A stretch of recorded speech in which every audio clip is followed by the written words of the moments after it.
of their group or other organizations they may be involved with. All medical advice during our broadcast is not a medical opinion and should be checked with your medical physician.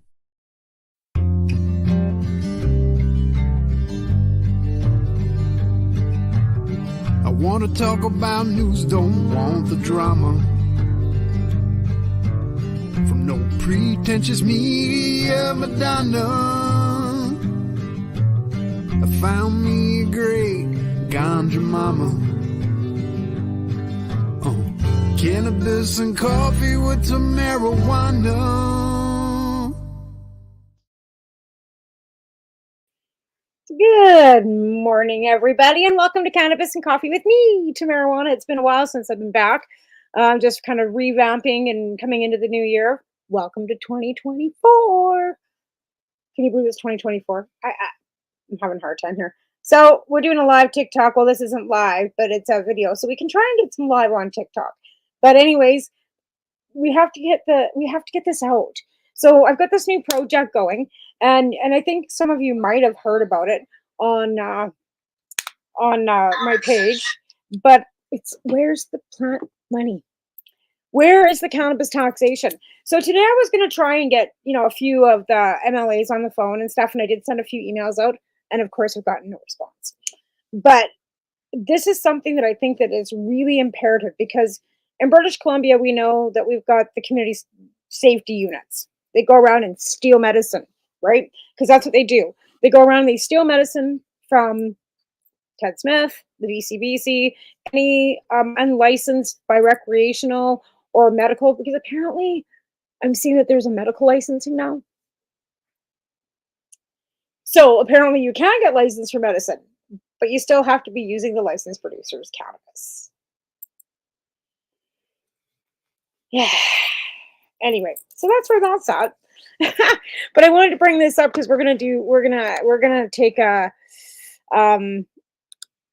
look at some of these taxation regulations here. I just got to try and figure out how the heck I'm getting this in here again. How do I do that? It's been a while since I've been on here, so I'm kind of like, what do I do here? How do I do this? I want to add this page, so I want to share this on here. How do I do that again? Let me see. Anyways, I guess I have to think. My brain's not working. I haven't had enough cannabis today. That's what it is. And I'm pretty unorganized today, to be fair. Anyway, so back to what so we want to talk about cannabis taxation and the fact that they're adding so many taxes to it. So in BC, there's another 20% tax on vapes. So you're paying your GST, your PST, and then 20% more on these suckers. So I think that's a total of like almost 30% plus taxes. That 75% go to the province, so they can have more policing to us. Like, I just don't find that really appealing.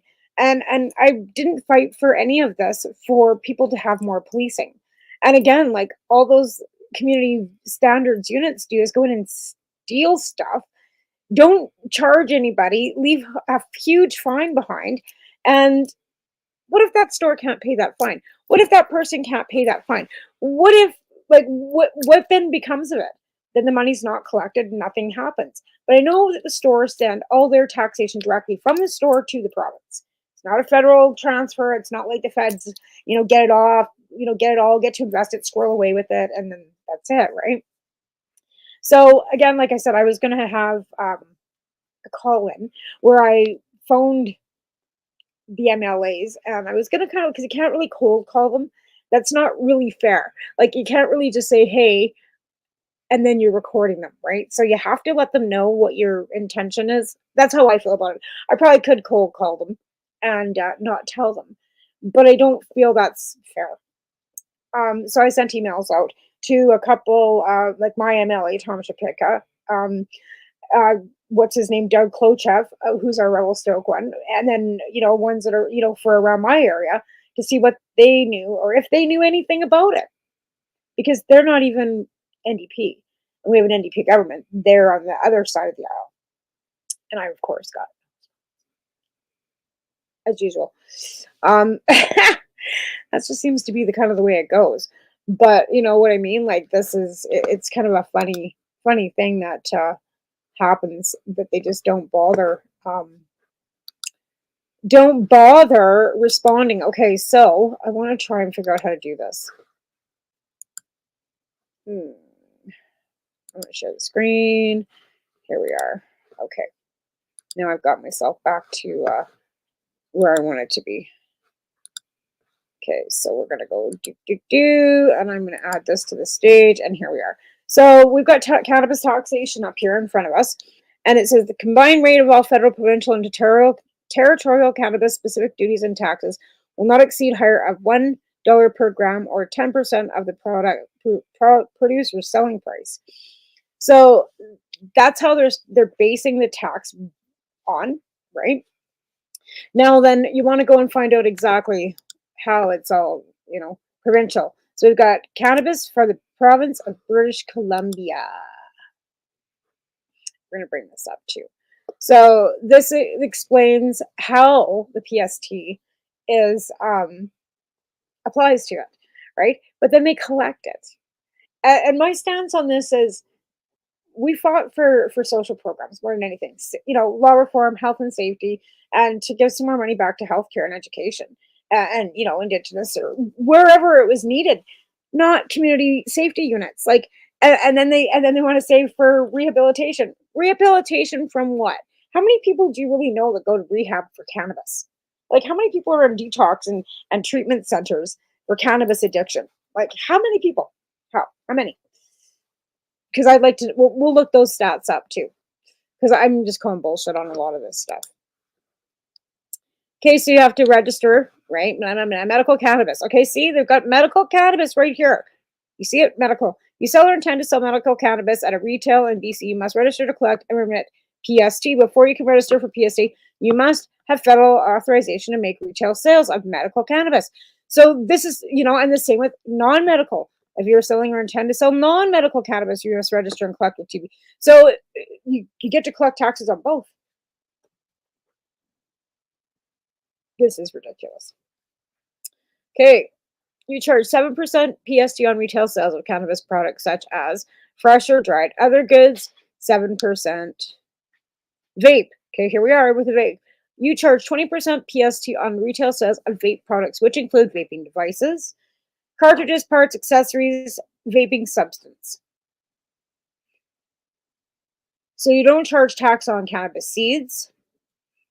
Drug schedule exempt for purchase, including hospice practitioners and health authorities. Food products derived from hemp plants parts such as hemp seeds, hemp parts, hemp protein powders, and hemp seed oil. So those are the only non-taxable sales. Gift cards and gift certificates do not charge PST on purchase of gift card because the PST will apply at the point of purchase. Okay. Not charge PST on goods purchased by First Nations individuals, persons who qualify as a member of diplomatic or consul corp. If you sell cannabis products, do not qualify as a small seller. See. Goods brought into BC must pay PST if you're purchasing or leasing taxable goods on service, promotional materials. So it's basically like you can just write it all down here. Okay, but I want to know where it goes. Sales tax, provincial tax, publications, tax and tax credits.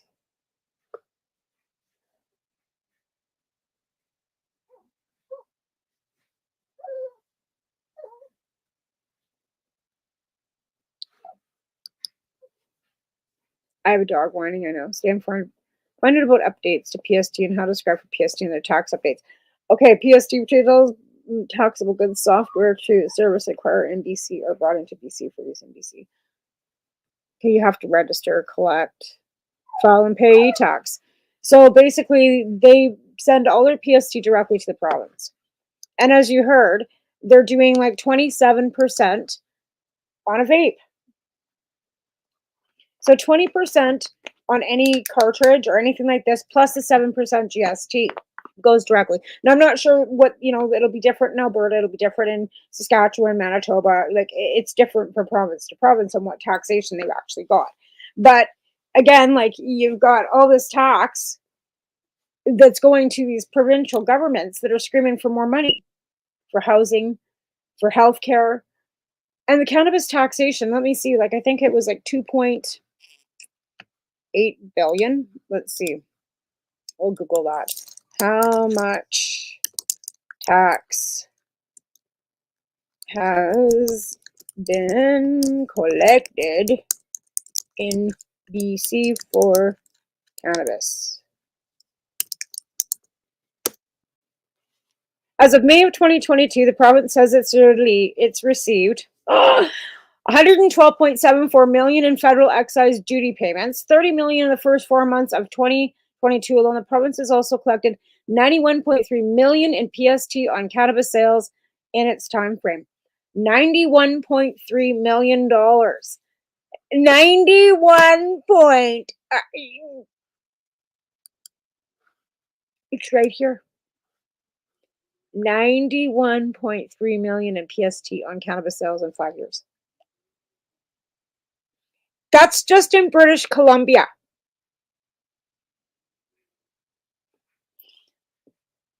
Candy, the numbers are flabbergasted and overinflated, maybe, but that's fucking nuts. That's nuts.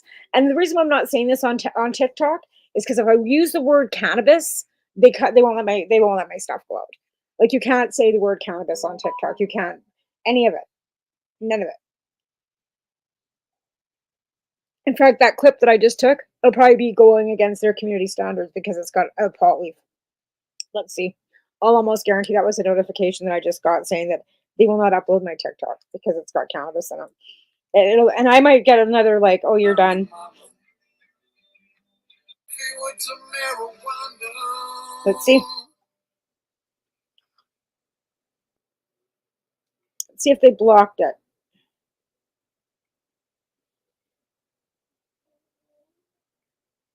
No, it doesn't. It hasn't been blocked yet.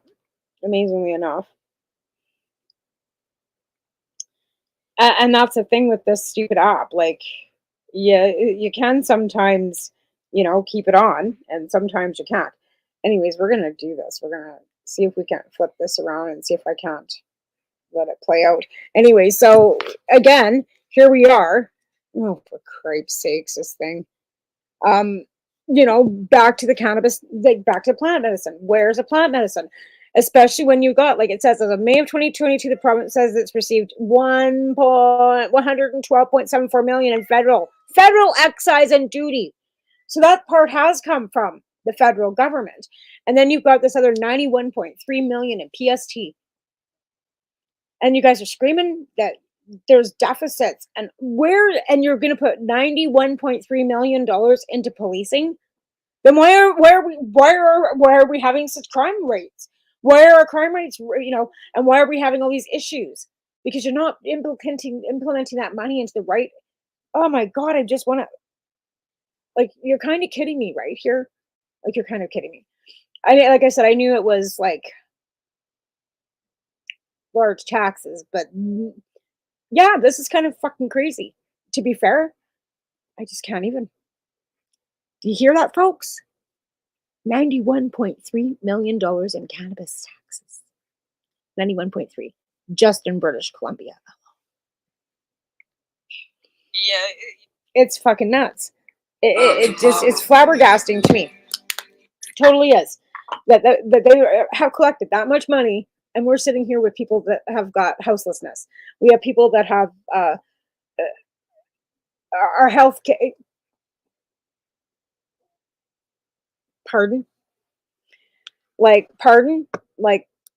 Okay, so if this isn't something that's actually like making you as angry as it's making me, that they've collected that much cannabis taxation off the backs of patients, off the backs of every pothead in Canada, because the consumer is and they're not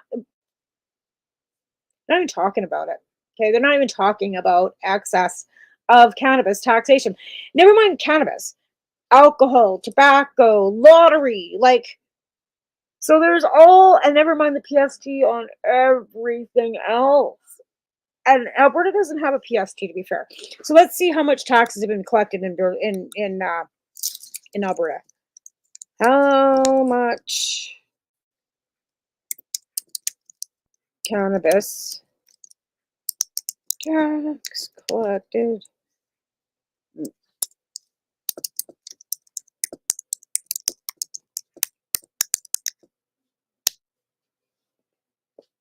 At the same time, the Alberta government tax take from private cannabis sales is expected to jump from a forecast of 145 million for the current fiscal year to 157 million, at an 8% increase.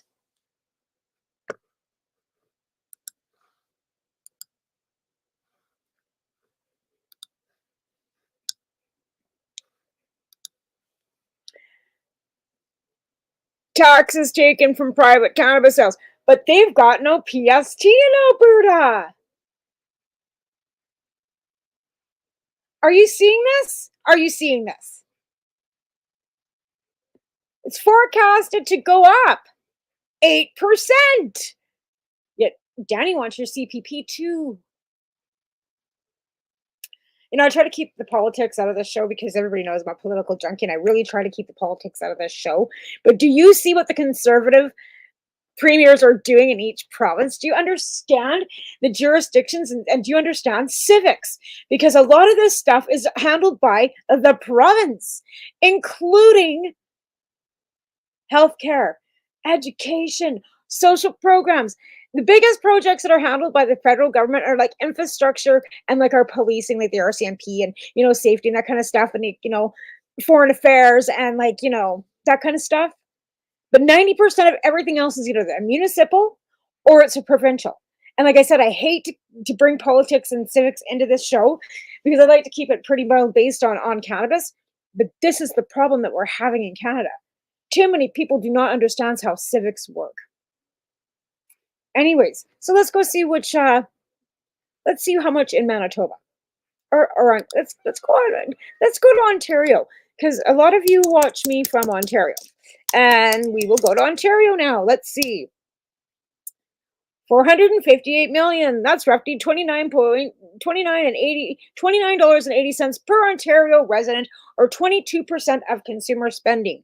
Meanwhile, Alberta had the highest cannabis tax on per capita, based at $37.40. It held $310 million in excess tax and estimated $148 million of sales tax that fiscal year for the first year. This is Ontario. Want me to bring it up? Oh, there it is right in front of you. Again, so you're looking at across the board. We've got billions, okay? Let's go see how much the feds have got. Let's see. Dun, dun, dun, dun, how much cannabis tax collected by the feds, by the federal government.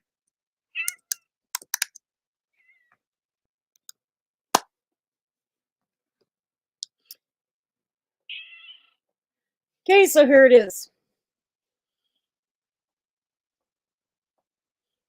Provincial and territorial excise tax, 5,592,225. And this is only 21-22. Federal excise tax and customs and duties, 160,000. This is not right. Geography. Okay, what is this? Okay, we're gonna go somewhere else.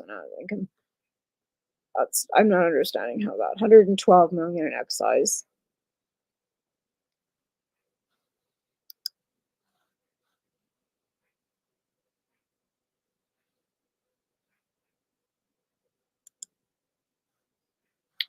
Okay, this is going into the US. I don't want to see that.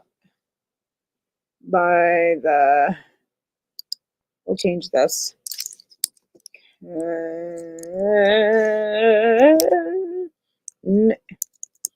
That would mean that I have to spell Canadian. Oh, God. I have to, be able to spell. As of May 2022, the province says it has received, okay, 112.74 million in federal excise. Again, we're back to the same screen. So that means that the feds do actually send them some money, and then because they get the, excise and federal duty payments. And then they also get, the 30 million in the first 4 months of 2022 alone. And here we are, back to where the fuck the money is. Where's the plant fucking money? So it's not like I shouldn't be asking these questions, and every Canadian should be asking these questions, especially if you're a consumer of cannabis and you're living in a rural community like I am that's screaming about not having any housing, or Toronto, Vancouver, anywhere. There's no housing. We have lack of doctors. We have lack of this. We need a new high school. We need all kinds of these social things. And they're collecting cannabis taxes. And where's the money? Like, in reality, where is the actual cannabis taxation money going? Except, like you said. So we're gonna go and we're gonna Google that too. Where are the cannabis taxes implicated? So where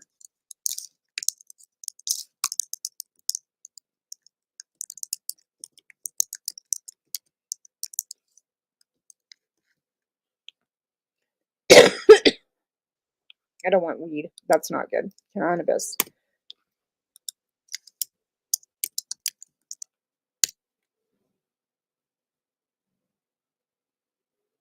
Okay, it says about 3/4 of the excise tax applied to is given to the provinces.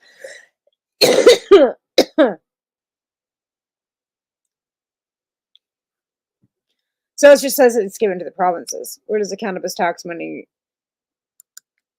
How? I guess we should put it so how. How is? See how that does. How does the province spend the cannabis tax money? There we go.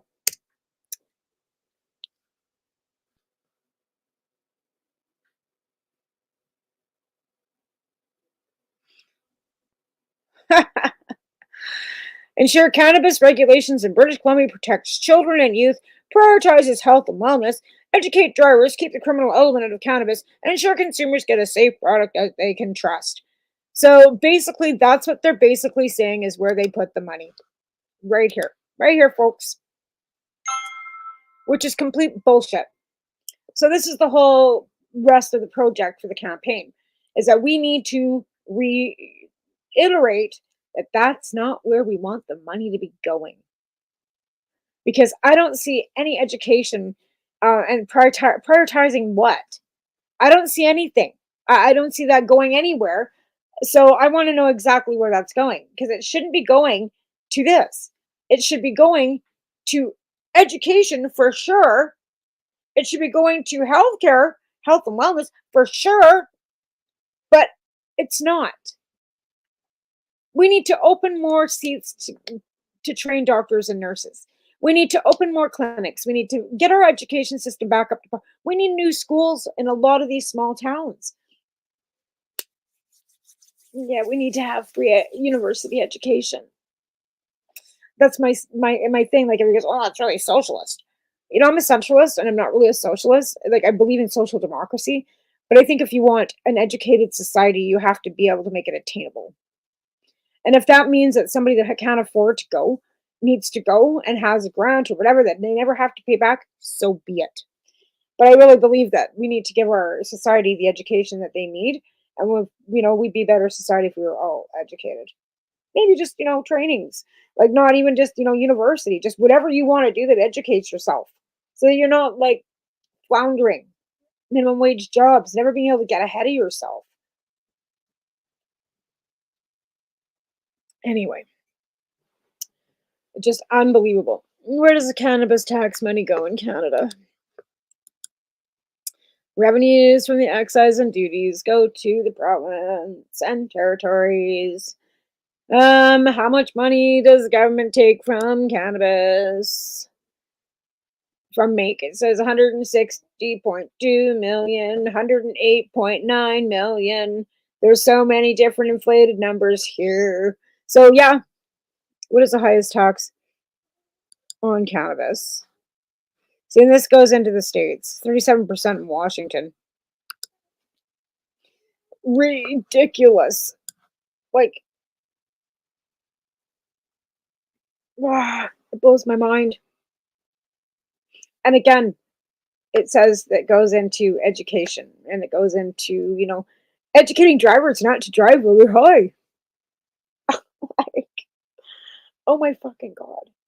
Like, seriously. So yeah, the next show, we are going to be cold calling. I'm just not even going to try. I'm not even going to wait for an email back. But this is the project, folks. Start emailing and asking them why they're putting their and again, where are we seeing this? The only time I ever see community safety unit going in anywhere is stealing medical cannabis out of, the VCBC and then giving Ted another fine.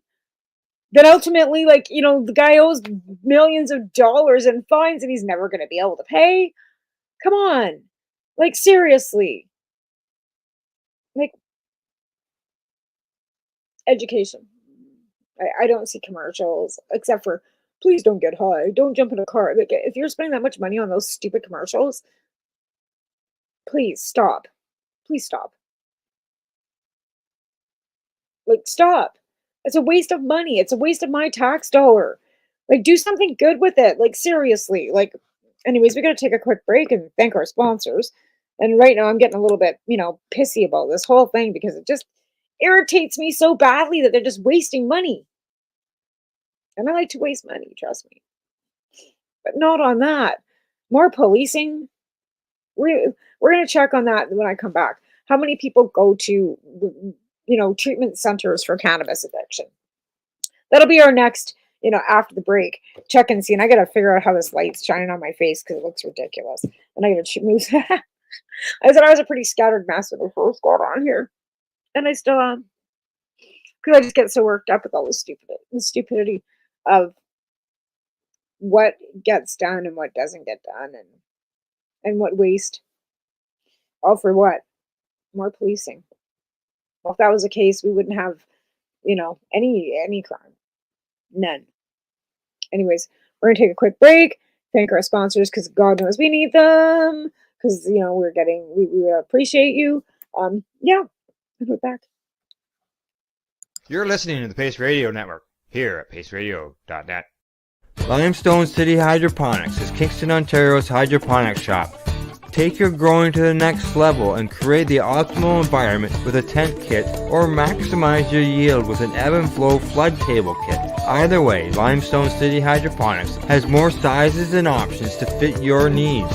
Are you looking for the power of the sun that adapts to your budget? Then look no further as they have professional grow lighting. They have indoor grow systems that are easy and cost effective with many options to fit your living space and lifestyle. Cultivate your growing potential. We have everything you need to succeed. And if you can't make it to the store, they offer local delivery to the greater Kingston area. Remember, when you're looking for experts to help you grow, then look no further than the locally owned Limestone City Hydroponics, 105 Sunderland Drive in Kingston, Ontario. Call them at 613-548-0420. Are you looking to get your medical cannabis grow license? Limestone City Hydroponics can help patients through the process of obtaining their license to grow medical cannabis. What's that? You don't have a doctor. If you meet the medical criteria, Limestone City Hydroponics has a nurse practitioner who can assess and provide medical cannabis prescriptions. What are you waiting for? Contact Limestone City Hydroponics at limestonecityhydroponics.ca or call them at 613-548-0420. What do you find at paceradio.net? People advocating cannabis education.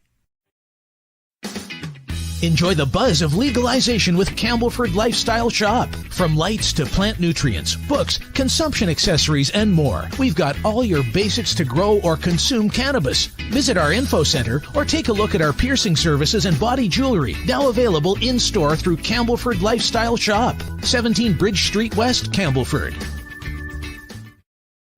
Cannabis edibles are an effective way to manage pain and other ailments, especially when you deal with your trusted partner, Legacy 420, in Tyendinaga Mohawk territory. You see, we lab test every product on site to ensure proper dosage every time, which is critical when consuming cannabis edibles.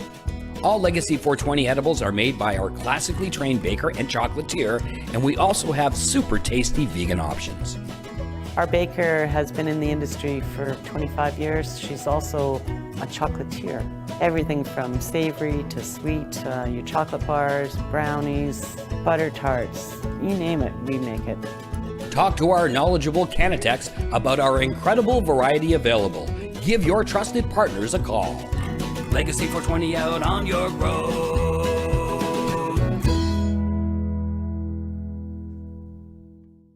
You're listening to the Pace Radio Network here at paceradio.net. All right, we're back after a break. Thanks to our sponsors. We appreciate all the support we can get. And there's also other content providers on our channel, which I'd like to thank too as well. And to Al Graham, who is our, producer and, mentor, as well. I'd like to give him a shout out. So we were talking again about, where the cannabis taxation goes and how much cannabis taxation is taken from each province. And where, and basically, ultimately, it says it's, to promote health and safety towards children and youth and a bunch of other horse shit that I just can't even get over. It just kind of makes you think, okay, a good excuse for them to hide money somewhere, because enforcement for what? Youth health and safety, okay, but you're spending that millions of dollars on what? Community safety units for what? Seriously. Okay, so before the break, we were going to go and we're going to look and actually look at stats to see how many people actually go to treatment centers for cannabis addiction. Okay? Because that's one thing I really wanted to check out. Because I just, I'm having a hard time with this. So we're going to go delete.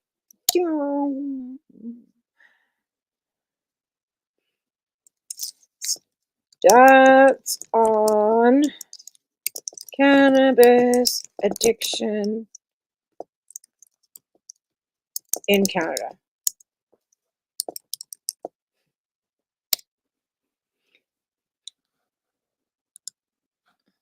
It's estimated that 1 in 3 who use cannabis will develop a problem with their use. It's also estimated that 1 in 11, 9% of those who use cannabis will develop an addiction to it. 9%. The statistics rises to about 1 in 6, 17% for people who start using cannabis as a teenager.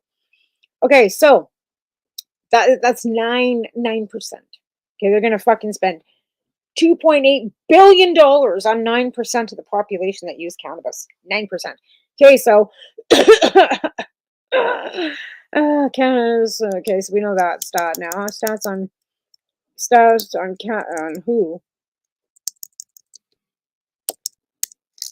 How many people in treatment for cannabis addiction?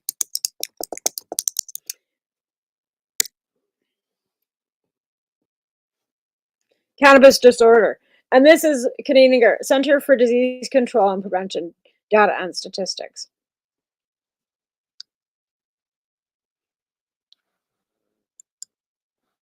%,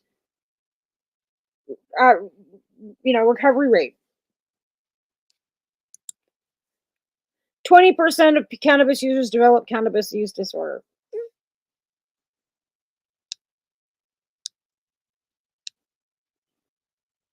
But I don't see how many people, I don't see any stats for anything showing how many people are sitting in treatment right now for cannabis addiction. So they're taking money from our taxes for cannabis addiction and treatment.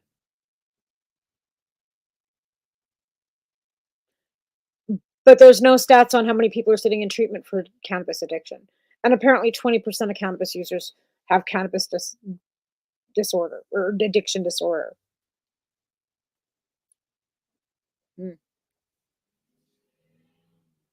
Wonder how that's, actually defined, right? What's it, because in reality, addiction is something usually that you fiend over, your body will be sick from. You can't, so basically there are no stats for how many people are sitting in treatment for cannabis addiction. Fucking wild. Oh my goodness, yeah. I'm almost, if I didn't know better, I'd almost think that the British Columbia was right along with the rest of the conservatives in this fucking country. Because like I said, if you look at the provinces that have a lot of the, bitching and complaining going on about housing and this and that, they're conservative provinces. Anyway, so that's that. We found out that there is no real stats on that. But still, millions and millions of dollars being collected by the provincial government to be used for health and safety and road impairment. So you can roll that in without. So again, cannabis taxation, alcohol taxation too, right? So you roll that in with the alcohol, which I'm sure is more. Let's see how much money they collect from alcohol. Let's just do that little run just to see how. Okay, let's just see how much they have. How much taxes collected of alcohol in BC? Let's just see this one. Alcohol is taxed at 15% taxation. Okay, so they tax this sucker up at 15%. So it's 10% PST, which is higher than the 7% that you normally pay on any other product, and then another 5% GST. Okay, so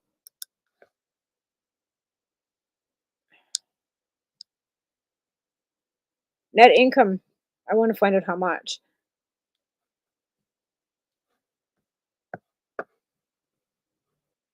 How much money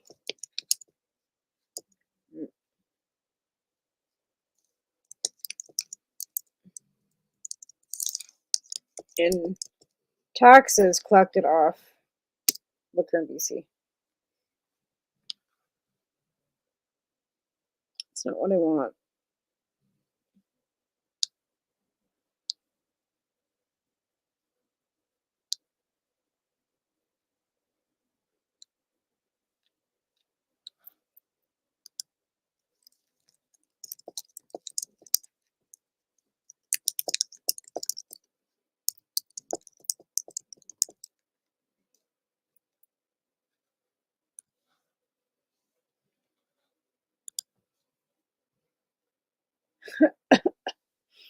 LBD net income is audited by the BC Auditor General and is a significant contributor to provincial government revenues.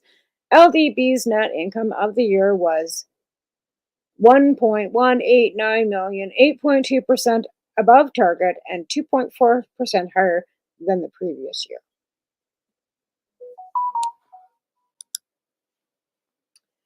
Again, here they are screaming about needing to raise our taxes on our houses, raise our fucking property taxes, raise this tax, raise that tax, and they're collecting all this tax already previously of just cannabis and liquor. That's not any other PST. And again, it's above targeted percentage higher, 2.4% higher than the previous year either. So it means they're making more revenue. Yet we're fucking farther in debt. So you have to wonder, where the fuck's the money? Again, where's the money? I just can't even. Like, this just makes me want to get like hurl. Oh, so we're not even talking about just cannabis sales. We're talking about liquor sales. Never mind lottery sales and tobacco. And I'm not talking, like I said, that small. And when they say that we don't have enough population to sustain, you know, our infrastructure and the tax base that we've already got, why we need immigration in our country, because we don't make, you know, generate enough income tax to be able to sustain us over the next 25 years. Our population's aging and we need to, you know, do all these things and raise this and do that. Yet we're smoking and drinking and fucking, you know, our way into fucking what?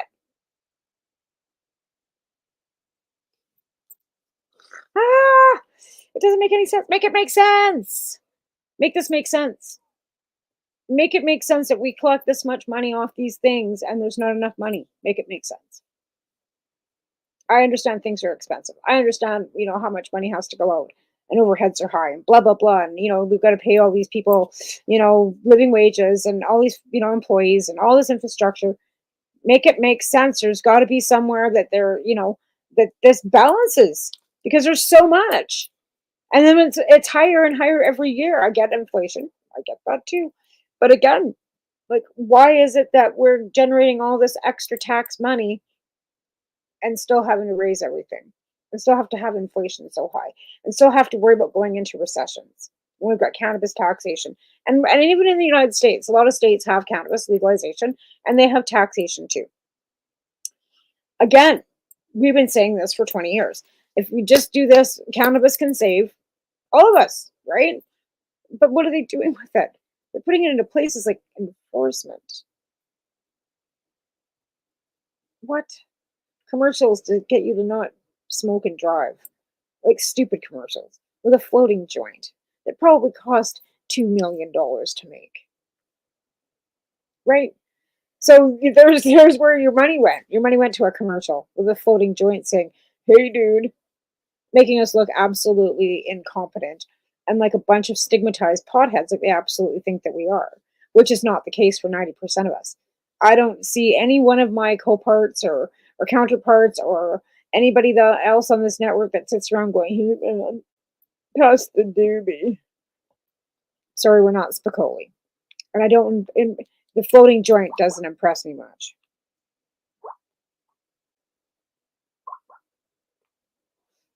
Or her either. She's telling me it sucks. Anyway, just wow. Imagine these things have a 20% tax on them too because it's a vape, even though it's, nicotine. So again, there's cigarettes, like all these things that they're taxing you for. We're talking province, and the provinces are going, "We need doctors. We need more money for healthcare from the feds."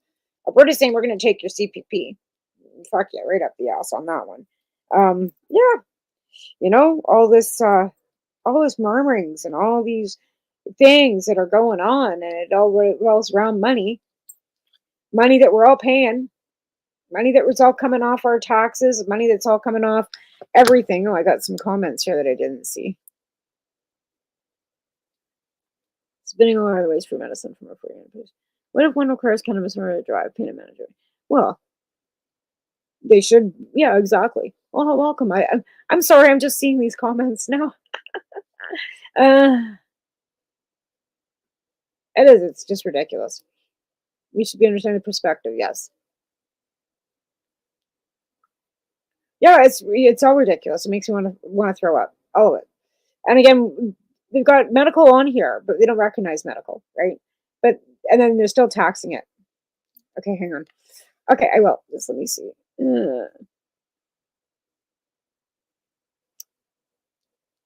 I will invite you on my show if I knew who the hell you were. It just says Facebook user.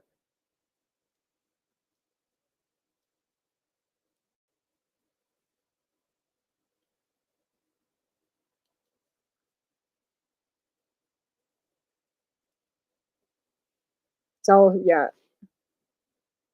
Yeah. I'm going to show this comment. For 12 years, they referred to this as 1,000% artificial inflated historical street price.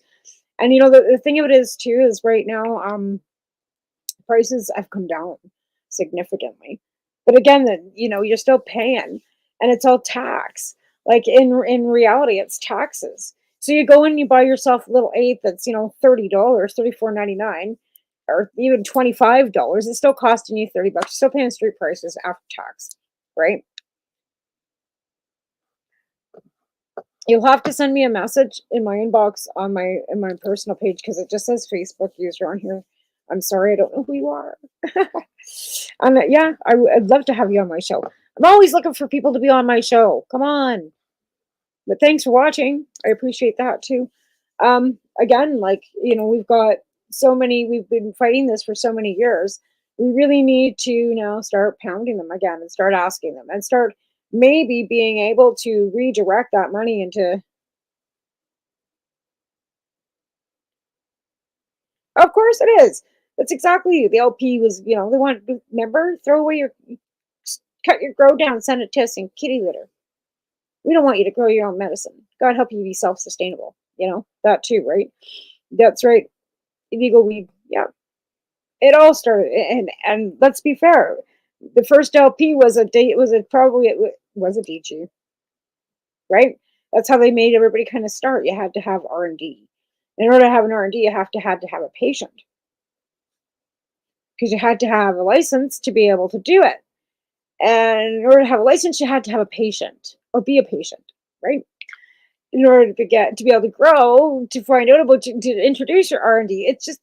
It was a convoluted fucking stupidity all the way around. Like, just what? And then, you had to have a lot of bucks behind you, and investors, or, somebody that had already a lot of money already. Yeah, it wasn't for the little guys, that's for sure. Any small grower, small patient growing couldn't have ever gotten into the LP. And I'm not saying not couldn't have. There's some that are starting to with the micro, but they've still taken like years.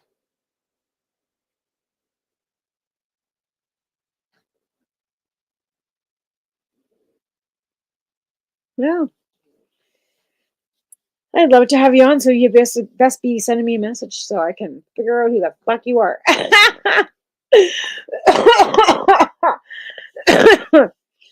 Well, we did a lot of whacking with Trudeau too, right? Like with Normal Women's Alliance, we did a lot of backroom and a lot of lobbying, and not so much lobbying because we really couldn't. We actually tried to hire Suma Strategies to go in and do some lobbying for us as Normal Women's Alliance of Canada. And I'm not sure exactly how that all panned down because we disbanded and things got all kind of fucked up. But it obviously did something because we were at the 2014 convention when the policy was pushed through by the Young Liberals to get and voted on, and then we voted on it to have it actually become policy within the Liberal Party. So that part of the policy we were involved in, right? How we got it there was a lot of a couple other people that were already in Ottawa, that lived in Ottawa, that were there all the time, going in on a regular basis. I'm not going to drop names as to who did what and when did who, because it was a collective. It was a lot of us, a lot of people, a lot, and you can't just pinpoint one specific or five. There's just too many, because it was every phone call and every letter and every patient that walked across that lawn on Parliament Hill every day to try, or because like I said, there was a lot in every province. Any person that walked into an MP's office that sat down and did sit-ins and all kinds of things collectively across our country that have gotten us to where we are. That being said, you know what I mean? Like, you can't pinpoint. It's just too many, and we've lost so many too, right? Okay, I'm gonna go and check my inbox here and see if I can figure out who I'm talking to. Oh, I know my Facebook isn't gonna come up. You're kidding me, right? I'm gonna have to use my phone. It's a possibility. Anyways, we're almost getting ready to wrap things up here. I've got to work today too, which really, I don't mind my job. Actually, I kind of like my job. It's kind of fun. And I got no chats. What's this? Anybody else coming in? No. Okay, well, nobody's sending me a message.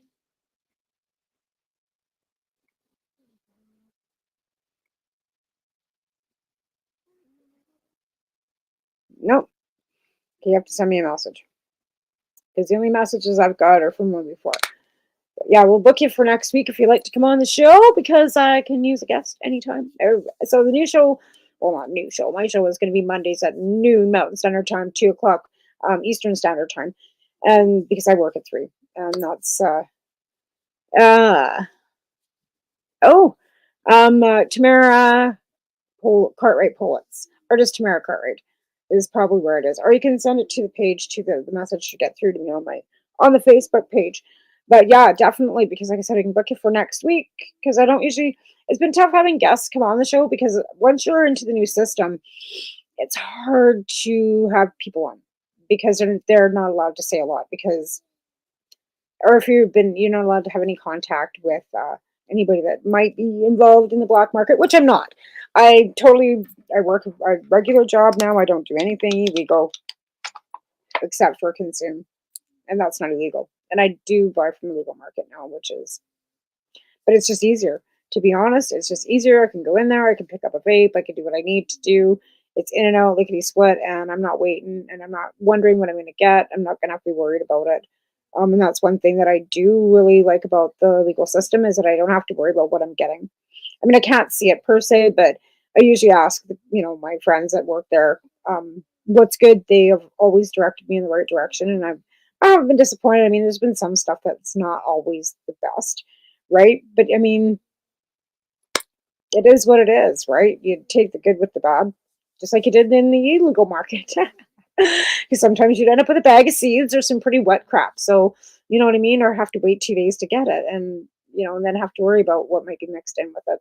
Not saying that I've ever had an experience where somebody's laced my cannabis with anything bad.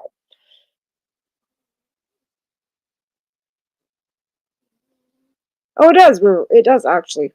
I know. I know, and the extensive background checks that people have to get into the legal market too is pretty crazy. But again, like I said, if they look back onto everybody at one point in time, if you were you know, designated grower, why were you able to grow? You were obviously growing illegally. It just hadn't been caught. So, you know what I mean? Like, how much investigation has been done, to be fair, if they're already growing cannabis at one point in time, they just didn't get caught. So, yeah, it's a lot of crazy. A lot of crazy goes on. I've sat around many conversations and heard and seen and you know, including ourselves. Like, I wasn't always on the legal side of things. When I started this, I was not legal. I didn't get my legalization, my patient, my MMAR till 2012. I started activism in 2007. I was more about law reform than I was about medical patients until I started learning about the medical side of things through my friend Michelle Rainey and others within the community, like Allison Murden and Kelly and Christy and a bunch of people that I, you know, hooked up with in Calgary, like the Fagans, and really learning about the medicinal side of the plant. Before I was all about changing the laws. I just thought that it was ridiculous that people were being fined or going to jail for a plant, no matter what, right? Like a joint. People were getting thrown in jail for a joint. You know, going to jail 2 years less a day for a few plants. Like, I just thought it was a total ridiculous waste of money. So that's where I kind of, when I jumped in and said 2007, and went, this is ridiculous. So that was my first kind of like why I did the first global marijuana march in Lethbridge in 2009, or actually it was 2008, because then I got pregnant and I had to slow down for a bit. And then after I had Taven, I was back on it. And that's when I got my medical licensing, because I was told that if I was legal, I could be louder. Straight up.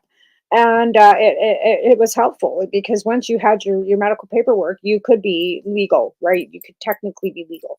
You grow your own plants. The community was large, and really get the word out and collectively gather people together, herding cats, to get some, you know, stuff done. And we did. And we heard it, and we gathered, and we went to Ottawa, and we protested, and you know, we did a lot of back letter writing, a lot of like phone calling, and like sit-ins and sitting in MPs' offices, and that's the only way this actually got done. You know, a lot of people in the background, again, LPs too, because but again, they would have had to been a designated grower to have the patient to be able to get the R&D licensing to be able to become an LP to begin with. So again, the recreational market was based off the backs of patients. You betcha. Okay, well, and that being said, we're going to wrap up a few minutes early because I've got nothing else to say. Well, it's not that I don't have anything else to say. I just keep repeating myself, and I think that there's no point in that. Okay, let's see. Carl Braun. Yes, it's me. Okay, crap. All right. Hi there. Okay. So yeah, we've got you. We've got you all hooked up now. I think you should come on my show then, Carl. We'll have you on next week. That's excellent. Yeah. That's awesome. And there is a lot of stuff that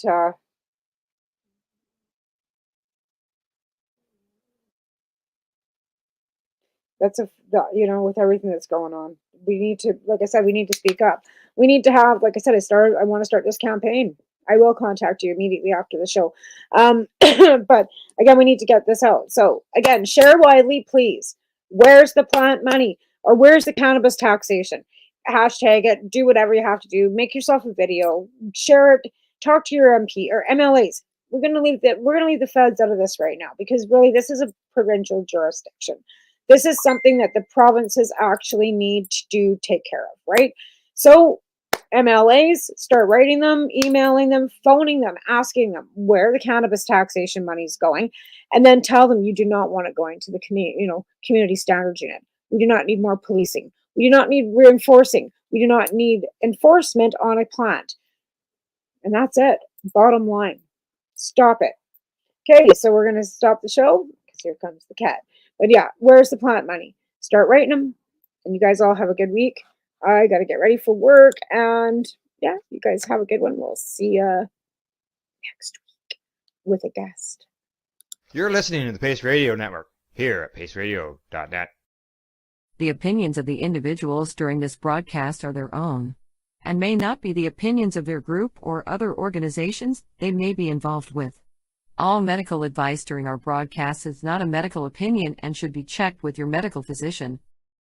When you have a pain that's reached its peak, Legacy for 20, it's so unique. If organic cannabis is what you seek, here's your trusted partner 7 days a week. Suppository salves, vapes and drops, topicals, edibles, infused pop. Just when life seems like it ain't easy, at Legacy 420, enjoy a pop freezy. Lab tested products, make them the GOAT. Legacy 420 out on your road. Legacy 420 in Tyndonega Mohawk territory. Indigenous organic cannabis at its finest. Enjoy the buzz of legalization with Campbellford Lifestyle Shop. From lights to plant nutrients, books, consumption accessories, and more, we've got all your basics to grow or consume cannabis. Visit our info center or take a look at our piercing services and body jewelry, now available in-store through Campbellford Lifestyle Shop, 17 Bridge Street West, Campbellford.